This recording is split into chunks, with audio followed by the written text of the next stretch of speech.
Šiandien gaminsim neskrudintų grikių desertą, kuris tikrai sveikas, skanus ir labai įdomus. Kada pirmą kartą išgirdau ir pabandžiau, likau sužavėta ir nustebus. Šiam receptui reikės neskrudintų grikių, mirkytų per naktį, datulių, kokoso drožlių, sėklų, cinamono, vaisių, uogų ir pieno. Grikius išmirkome per naktį, nuplauname po tekančiu švariu vandeniu, užpilame truputėlį augalinio pieno.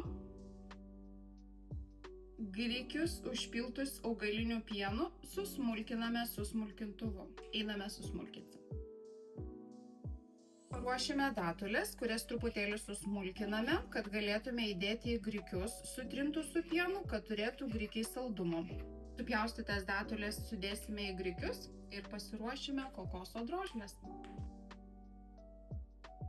Dėl skonio truputėlį galima cinamonu pagardinti šitą patiekalą. Dabar viską vėl sumaišome iki vientisos masės ir paragaujame, ar užtenka saldumo ir tirštumo.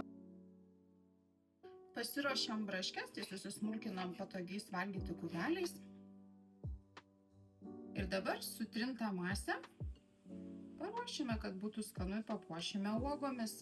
Galima dėti moliūgų sėklas, riešutus, įvairiai, kaip kam kas patinka, tokį pagardą ir dėkitės pagal save arba kas yra šaldytuve tuo metu.